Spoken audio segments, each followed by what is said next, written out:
Hello, Podcast Land. Thank you for joining me for another episode of Memories with a Beat. And I'm really excited. I've been shifting some of my focus to LinkedIn, and I've been a part of this really amazing networking group. And David happens to be in the group with me. And I just was so excited.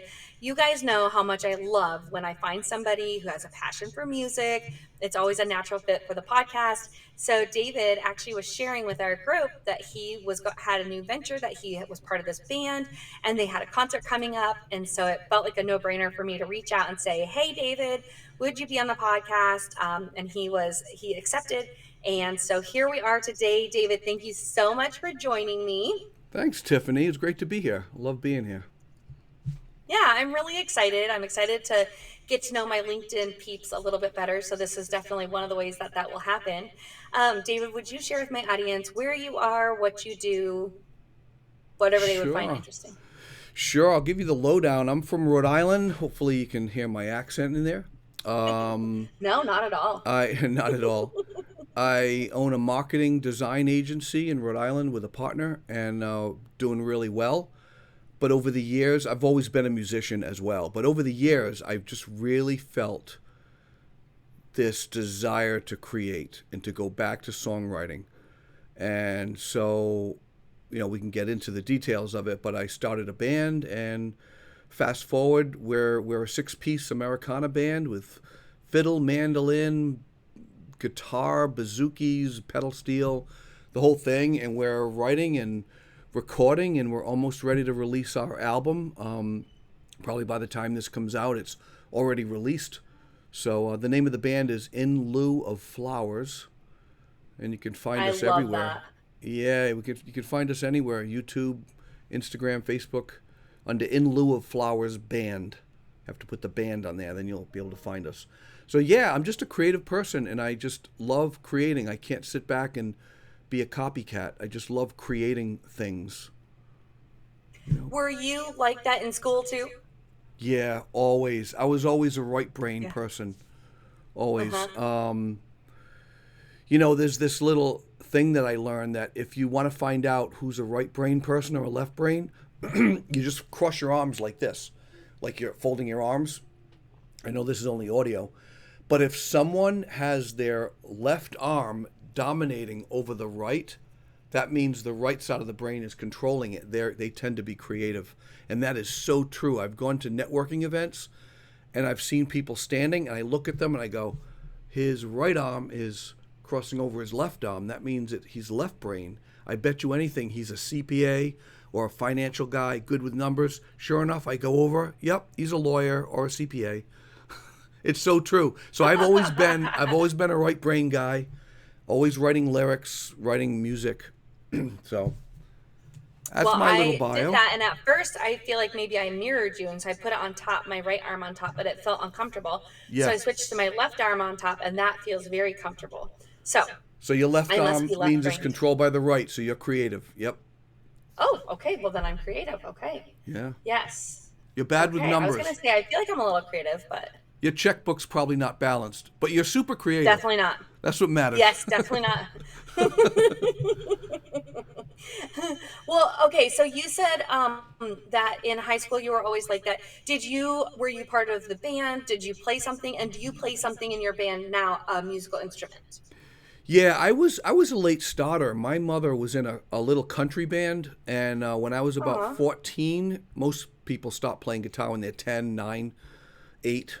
I started when I was Yeah. 14, late starter, got into the Beach Boys and all that, but I really started with country music. And because she was into Oh, country, George Jones, Tammy Wynette, Tom T. Hall, yes. all that stuff, Waylon Jennings, you name it, everybody. Hank Yeah. Williams Sr., not Junior. He's not. We're not a fan of Junior. But anyway, Okay. so I just loved music. I'm like, this is a great way to express, and music is another form of communication. It's funny when people Mm, say, "Oh, how many languages you speak?" Most people say one. I just know English, or English and Spanish, but they forget about music. Music, if they can play an instrument, it is a type of communication.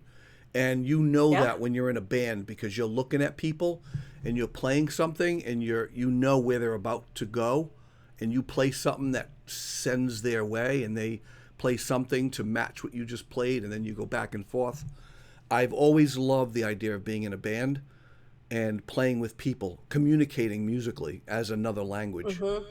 So, Yeah, I asked one of the ladies who I interviewed, Carly Lyon. She used an original song on the podcast, actually, but I asked her what she loves so much about performing, and that's what she said. She loves the reaction that people have. She loves that she can tell how she's affecting those people. So mm, I would imagine that's, yeah, pretty powerful for you guys. Now, mm. are you one of the singers as well, David? Yeah, I'm the main songwriter, singer. Our bass player is the Okay. harmony singer, so we've got a trademark double harmony going on all the time. But Oh, cool. I've always been a songwriter. I was in a band. We played like big shows and stuff in the Rhode Island, Boston, Connecticut area, and then got away from that. Kind of quit it. It was kind of a punk band, kind of post-punk band, and then but where I kind of come full circle, I realized, the Americana genre is really right up my alley. I love acoustic guitars with electric guitars with fiddle and accordion and all that. Hmm. I just love the color of instruments rather than just two Yeah. guitars, bass, and drum, because then you start to sound like a lot of people. But if you have a Hmm. lot of different instruments, and we have six of them, well, six members, but we all play like one or two different instruments, so we really have like 12 instruments at any given time. Yeah. And it's very colorful. It's like a palette.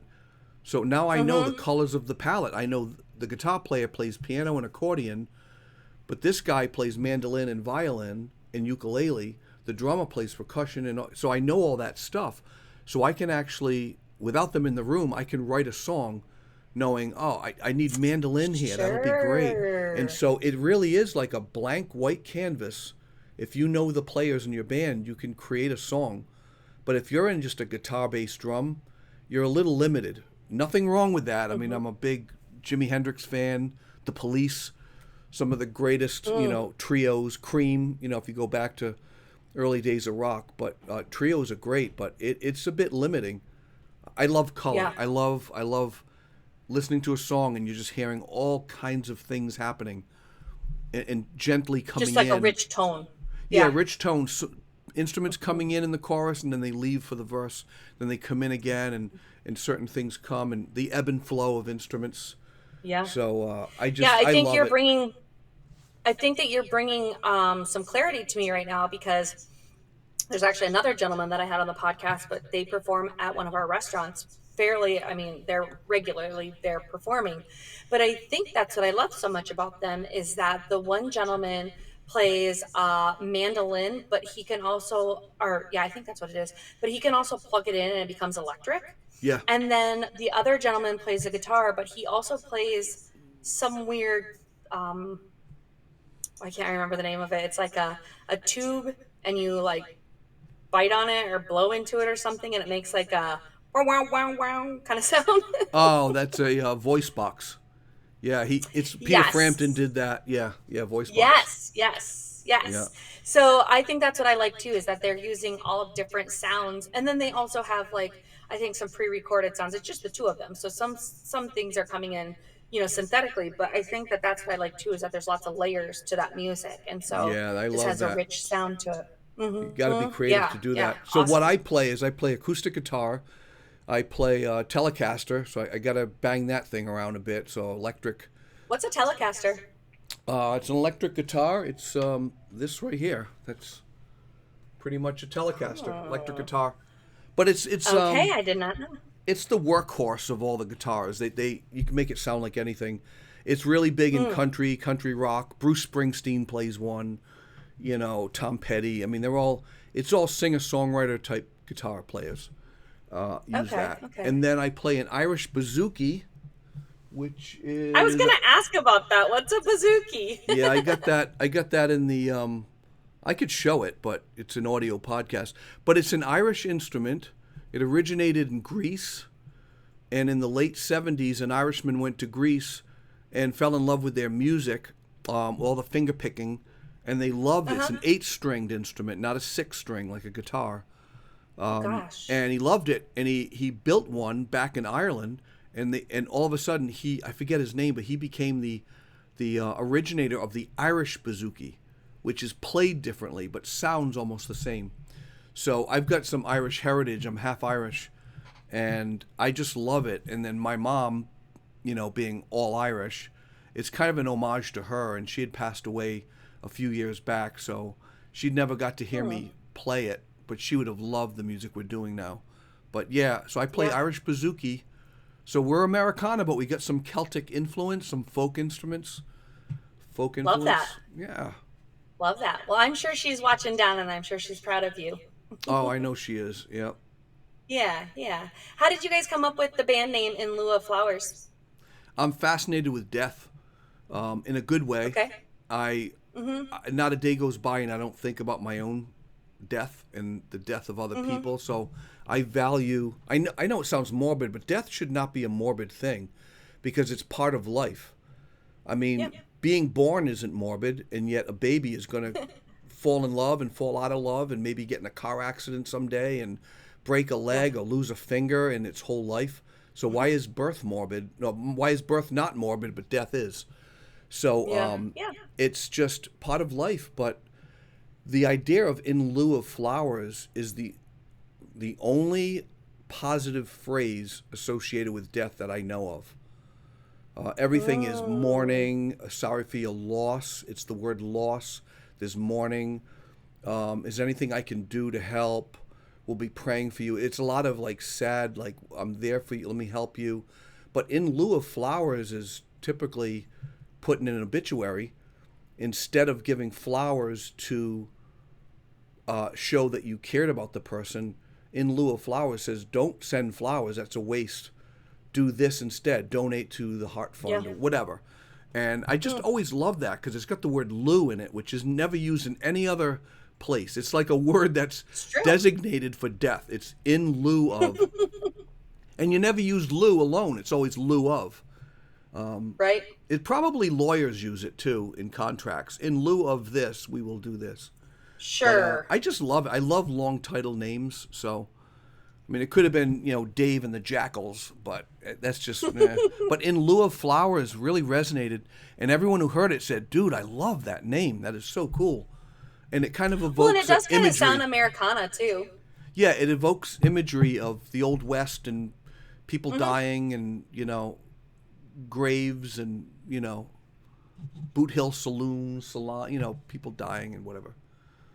Yeah, yeah. It makes me think of like a prairie of wildflowers, is what it makes me really think of. I don't Mm-hmm. know why, but for whatever reason, Yeah. that's what it makes me think of. So just, like a free spirit, or like, I don't know, skipping around, you're listening to the music, and in lieu of flowers, you're just listening to the music. And I don't know, for some reason, that's just what the imagery is that comes to my mind. So, We're going to have a newsletter but, called Friends of the Flowers, which is cool, okay. which is all people who follow. So they're going to be called the Flowers, the Friends of the Flowers.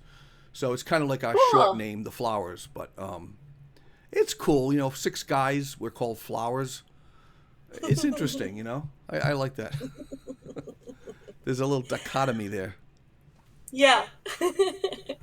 Well, being that you love music, I would love to dig into the song that you chose and why you chose it. I'm always interested to see, what somebody brings up and how they connect to that song. So take it away, Dave. Tell us what you picked and then go right into why you picked it. All right, well, I picked the song Without You. It's called Without You by Badfinger. Peter Ham wrote it. Actually, Peter Ham and Tom Evans, they were the guitar player, bass player for Badfinger. And talking about death, tragically, they both committed suicide, oddly enough, like a Oh, year no. apart. It was really weird.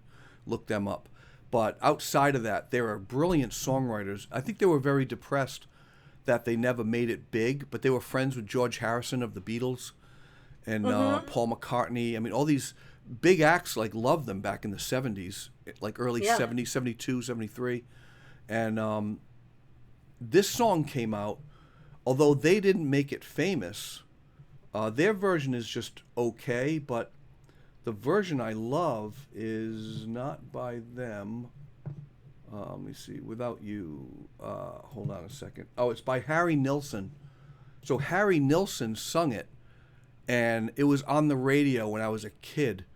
And emotionally, musically, it took me to another place. The Oh chorus yeah. is in the chorus is in a major key, and then it just like builds up to this minor key. I'm sorry, the verses are in a major key, and it builds up to this chorus in a minor key, and it is so sad, and everyone can Mhm. relate to it. Even if, I mean, if you were in Japan and you didn't understand English, I think you'd be in Yeah. tears just listening to the music. And Yeah.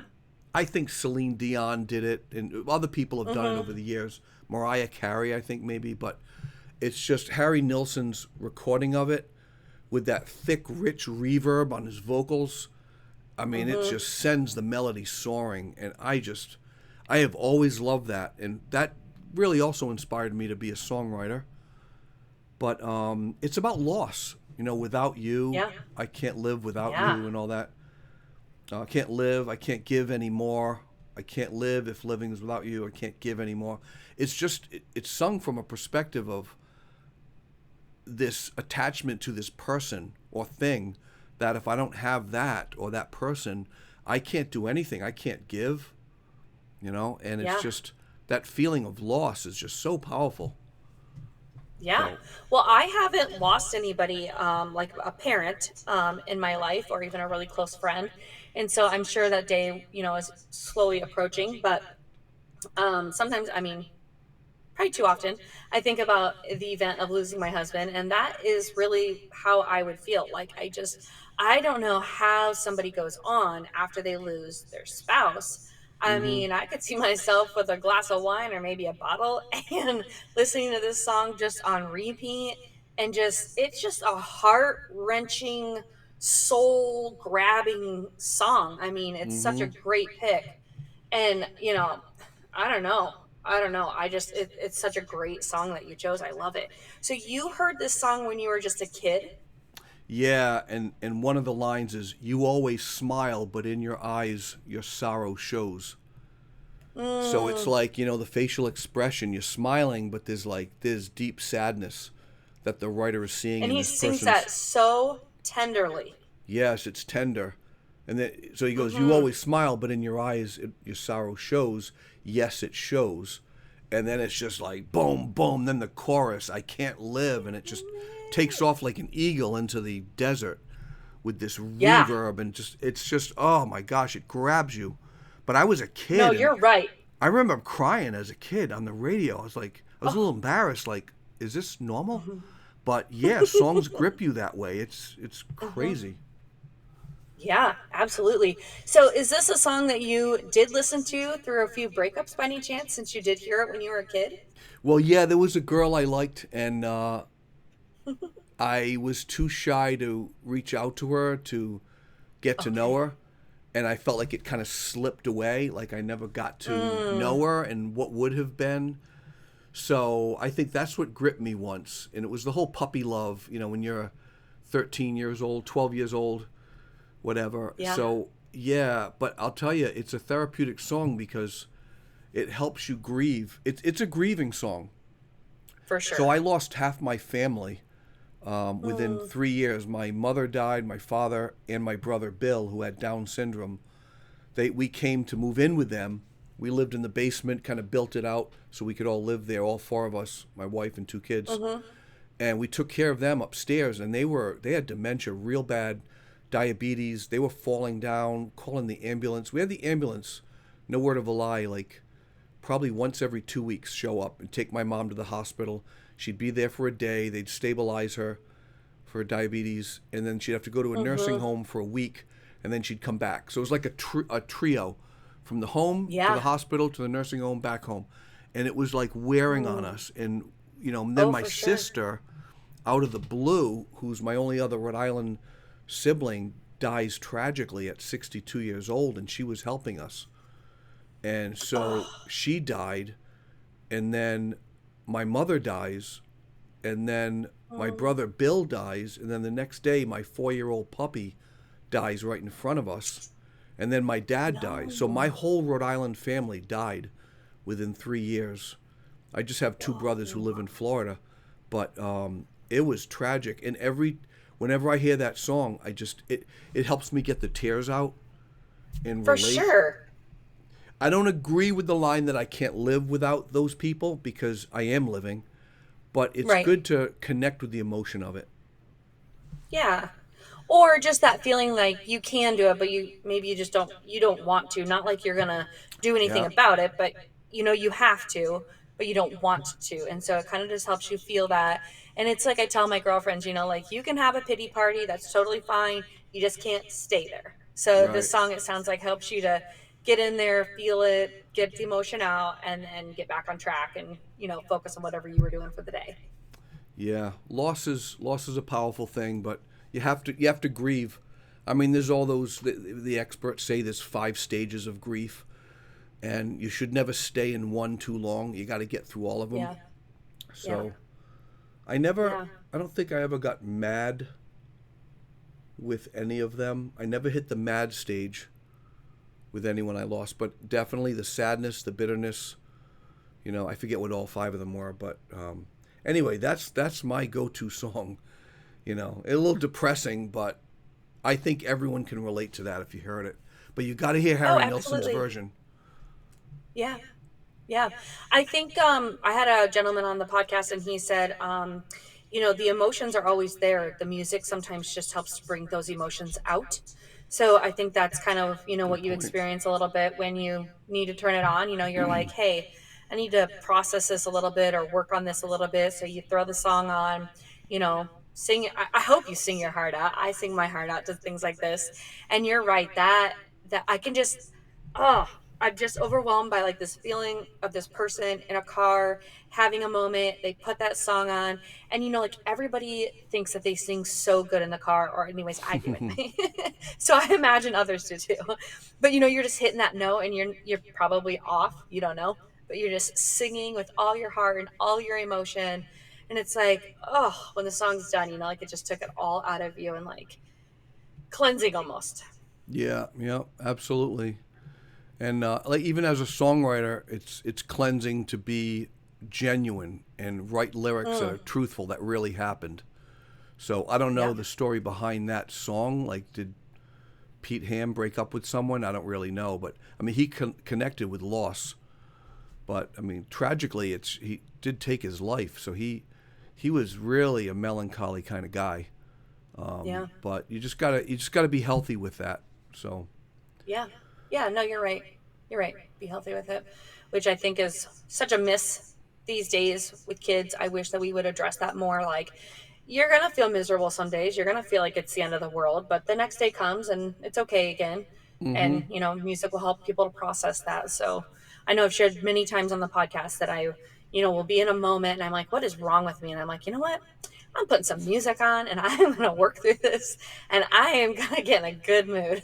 Yeah, it's amazing what it does. I mean, Hmm. I had a massage therapy session a few weeks ago because I'd hurt my back, prior to Hmm. doing that gig, and she was telling me about some of her services. And while she's massaging my back, she's like, the other woman that works here, she has a service called sound therapy. I'm like, ooh, that's interesting. Where you just sit Yeah. down and she's playing sounds that if you relax enough, it's at a certain hertz that humans can Uh-huh. hear, and then some of it's below 20 hertz where we can't hear, but it does affect your whole mood, and Hmm. that's kind of interesting. I'm very interested in that. Yeah, I'm So, intrigued with that. I should look and see if there's something like that in my area. I would also like to try a sound bath, maybe. oh, Have you you heard of try a that? what? A sound bath. Have you heard of that? Yes, yes, yeah. Yeah. So I think it's the same idea where you're kind of meditating and relaxing and they're playing at frequencies that are supposed to be, I don't know, cleansing, uplifting. Mm-hmm. Somehow they help a person out. It's all frequencies, right? Whether it's an emotional Hmm. frequency, you meet someone and you feel like I'm not getting a good vibe with this person. I can never see myself getting along with this person. It's just Yep. their frequency is much higher or lower or whatever, and it's just like music. Music's at a frequency, so. Yeah. Well, they say, everything is energy. So Mm-hmm. that would make sense. I mean, we as humans are energy and the music is energy and those frequencies are energy. So, I mean, that would make sense and connect, Right there, So, you go. yeah. I believe in that. Yeah.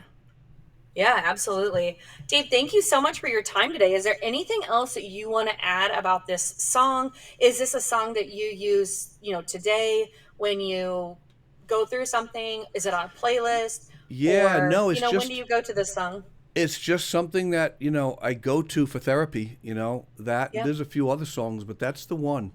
That's my yeah, go-to if I'm really really feeling like going through a loss if someone had passed away, yeah, and yeah. I making it sound like I lose people every week. I don't want to get that impression. And hopefully, I'm in a time of plateauing where I'm not going to lose people. But but Sounds like you've it's done your fair share for a minute, yeah, and it's well, grief is welcoming because it's you need to go through it because it's healthy for you, for sure. and it helps you to become more of an empath, empathetic Hmm. to people and their pain. If you Yeah. connect with that, if you can cry for a song and you really work on that, and I wonder if there's a thing called crying therapy where you just cry and you weep and you get connected emotionally. Not to be an emotional Hmm. basket case, I'm not saying that, Yeah. but just to really get connected to that frequency of crying and feeling for someone, that just makes you a better person. Because when someone says, "Oh, I just lost my job," that'll make you stop what you do and say, "I'm coming over. I'm bringing some Dunkin' Donuts, and I'm going to hang with you for a little bit." Like I did that with my friend whose mom was 99 years old, and I'm Mm. sorry, no, she hit 100, and she passed Oh. away. She's in my church, and she's a wonderful woman. I call her Ma. She's a Mm. black woman, and I'm a white guy, but she's still my mother. And Yeah. when she died, I mean, everyone was just hurt. Well, I went to her daughter, and I just went over. I says, "I'm gonna need to help you out." So I went over there, and I just brought some donuts and just sat with her. But I would Yeah. have never done that if I wasn't that kind of guy. Yeah. And I don't think it's a woman's sole role to be that emotional support. I think emotional support should be for every human being. Yeah. Women are Yeah. better at it, but guys need to improve Well, on I that. think that I think that you've went through enough loss that you can be empathetic to what she's feeling. So that role becomes very natural for you to say, let me comfort you. This is what helped me. Let me see if this helps you, in that fashion. So Mm-hmm. that makes total sense. And you're saying cry therapy. I use Green Day's song, Basket Case, Do You Have the Time Yeah, to yeah, Listen to Me Whine? I yeah. use that whenever I'm having first world problems. I'll realize, like, Tiffany, you're getting so stressed out about something so crazy, and that totally first world problem. And so then I do that and I'm like, okay, get over Yeah, yeah, yeah. it. So, we all have those songs that help us kind of process. So, well, I really appreciate you sharing this song with my audience and with myself.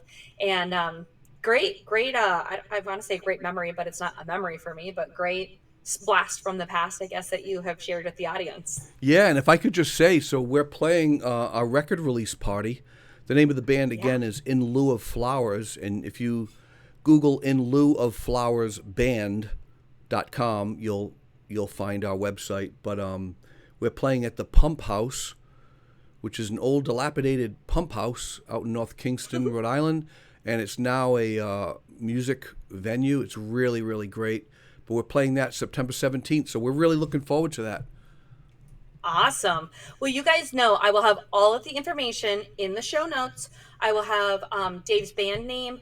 I'll have all the information for the record release, and I'll even put in the information for the concert that they're going to be putting on in the old pump house. Mm-hmm. And then, of course, you guys, this song is going to be on the Apple, Spotify, and YouTube playlist. So if you're thinking like, "What is that song again?" Go to the playlist. It's going to be there. You'll hear it and you will be instantly reminded of what Dave and I have been talking about. Bring your Dave, thank you tissues. so much for your time. Yeah, bring your tissues. Yeah. Thank you so much for your time today, Dave. No problem. Thanks, Tiffany.